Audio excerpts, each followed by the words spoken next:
تو اس لیے ان کے ساتھ ایک بہت زیادہ محبت کا تعلق ہے. اور دوسرا ذاتی طور پر میں ان کا ممنون احسان ہوں، اور میں ان سے بھی ہمیشہ کہتا ہوں کہ آپ کا میرے اوپر احسان ہے. وہ یہ کہ میرا یہاں باب المدینہ کراچی میں جو آنا ہوا، اس میں جو سب سے بڑا سبب بنے وہ ہمارے حسان بھائی بنے.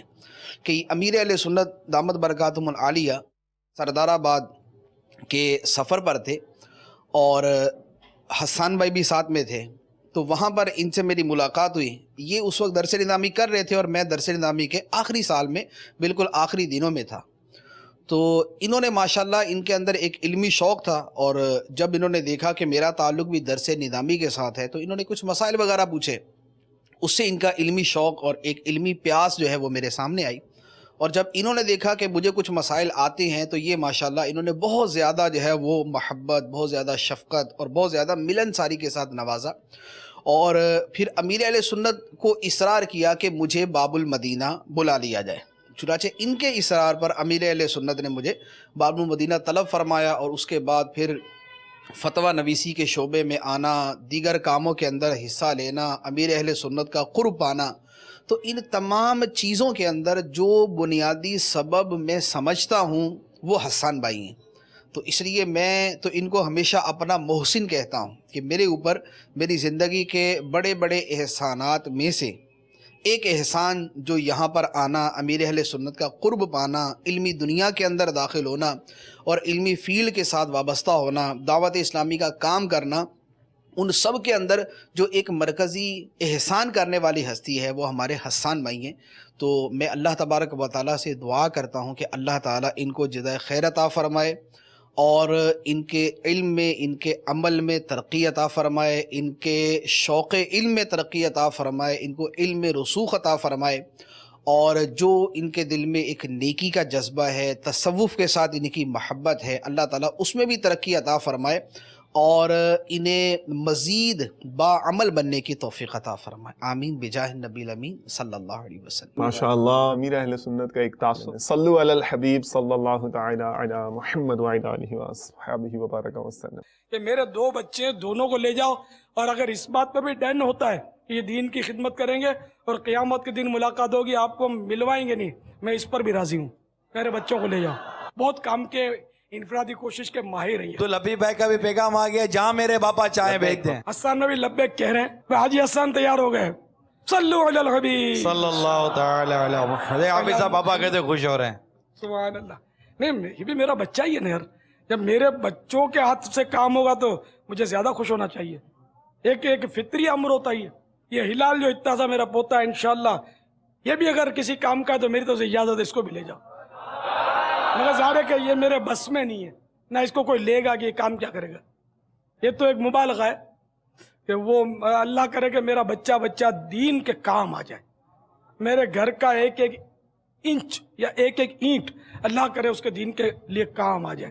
اللہ کرے، اللہ کرے. اللہ بھائی صاحب آپ نے یہ تو مناظر دیکھ ہی لیے. میرا خیال ہے کہ جامعۃ المدینہ میں جو آپ کی لائف ہسٹری ہے اس کو تھوڑا سا ایڈریس کر لینا مناسب موقع لگتا ہے مجھے. صلو علی الحبیب صلی اللہ تعالی علی محمد وعلی آلہ وصحبہ وبارک وسلم. قناعت اختیار بھائی تھوڑے رزق پر، دل میں یہ خواہش نہ رکھنا سب کرے میرا ادب، دل میں یہ خواہش نہ رکھنا سب کرے میرا ادب. ماشاءاللہ. ایسا میں یہاں سے چاہوں گا کہ یہاں سے بھی کچھ امت کی خیر خواہی کا سامان ہو جائے نا. سیدوں سے محبت اس حوالے سے بھی کچھ اگر ہو جائے. معمول یہی ہوتا تھا کہ اپنے پڑھائی سے اور دیگر معمولات سے فارغ ہو کر مدرسوں سے، تو ہمارے علاقے کے ایک بزرگ تھے، اللہ تعالیٰ انہیں کری کہ رحمت کرے، ان کی مرکز منور پر رحمت و رضوان کی بارش فرمائے. حضرت اللہ مولانا سیدی افسر علی شاہ صاحب رحمۃ اللہ تعالیٰ علیہ. یہ بہت باعمل اور بہت نورانی بزرگ تھے. ماشاءاللہ. ان کی خدمت میں مجھے رہنے کا بہت موقع ملا ہے, یہاں تک کہ ان کے گھر کے چھوٹے بڑے کام کیا کرتا تھا. علماء سے مربوط رہنے کا. ہاں الحمدللہ تعالیٰ. وہ تو ذہن تھا. اور میمنوں میں اور خاص کر کے ہماری جو برادری ہے اس میں سیدوں کا ادب, سیدوں سے محبت بہت زیادہ پائی جاتی ہے الحمدللہ. تو مجھے بھی اس سے حصہ ملا تھا, ان کی میں خدمت کیا کرتا تھا الحمدللہ تعالیٰ. اور کیوں نہ ہو کہ ایک تو عالم ہے اور سید ہے. ماشاءاللہ. اے دعوت اسلام تیری دھوم مچی